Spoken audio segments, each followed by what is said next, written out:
qu'est-ce que c'est que ce champignon qui essaye d'ouvrir un porte-monnaie? Non, sérieusement, il va falloir qu'on se mette d'accord. Point court, les symboles électriques. Donc je vous fais un point court aujourd'hui qui aura pour simple but de vous apprendre comment on représente l'électricité sur notre papier. Pourquoi? Parce qu'il va falloir qu'on puisse communiquer entre nous et il faudra que ça soit aussi efficace et qu'on soit tous d'accord sur la manière de communiquer. Donc il va falloir se mettre d'accord sur une norme. Alors cette norme que je vous présente, c'est la norme internationale, celle que tout le monde utilise. Donc vous pourrez en fait très bien échanger des schémas électriques avec des petits chinois ou des grands d'ailleurs. Et cette norme, elle est construite dans un principe très simple, c'est qu'elle doit être facile à représenter. Hors de question d'avoir des dessins qui prennent des heures pour représenter un appareil. Alors, ce que nous allons faire, c'est que je vais vous donner quelques exemples d'appareils que vous allez utiliser pendant les quelques heures de cours qui sont à venir. Je vais vous apprendre leurs symboles. Pour ceci, on va utiliser un tableau à 2 colonnes. La première colonne servira à mettre le nom du dipôle. Alors le dipôle, pour l'instant, c'est le nom de l'appareil électrique. Et sur la colonne de droite, on mettra le schéma normalisé. Premier exemple, le fil. Alors le fil, vous en avez déjà rencontré, il ressemble à ça. Le symbole du fil, tout simplement, c'est un fil, un trait, pardon, une ligne droite.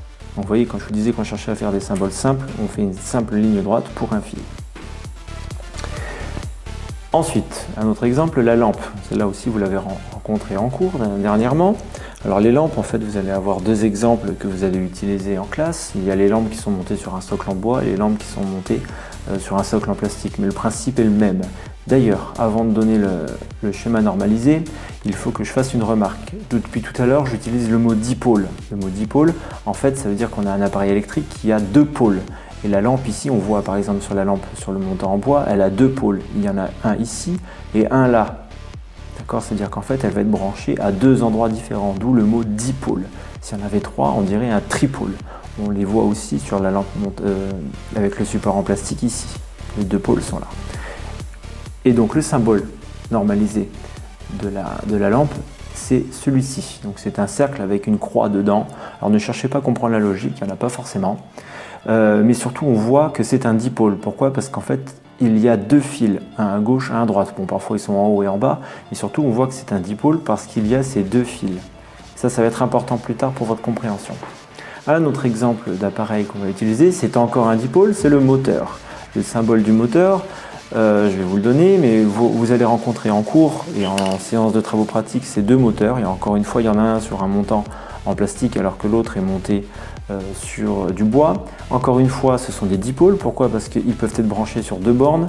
Il y a une borne ici et une borne là, avec chacune un fil.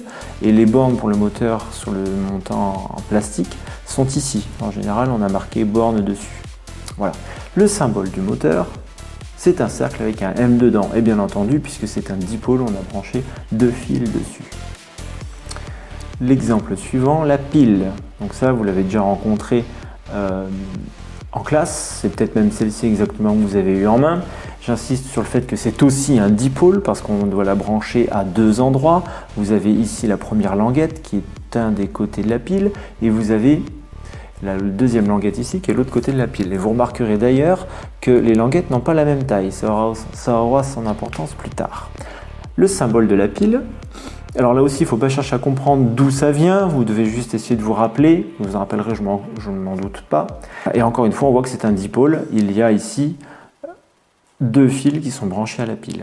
Remarquons aussi qu'il y a un petit trait et un grand trait.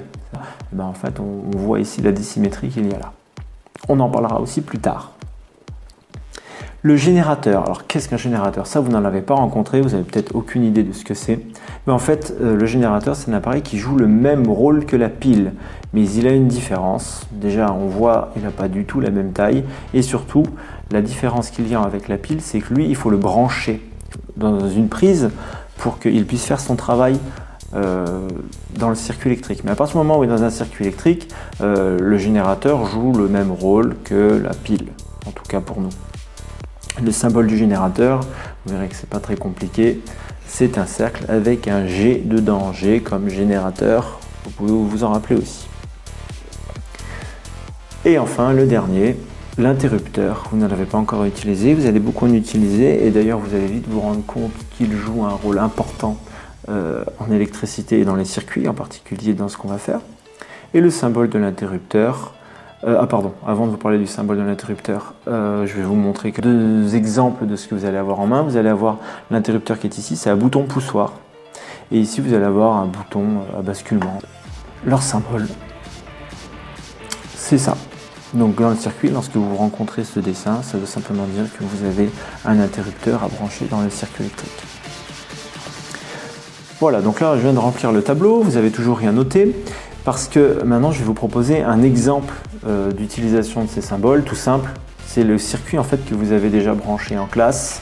Ce circuit est composé de deux appareils, il y a une pile qui est ici, il y a une lampe, et on a branché un côté de la pile avec un côté de la lampe, et l'autre côté de la pile avec l'autre côté de la lampe. Et en fait, ça, c'est celui exactement que vous avez utilisé en classe.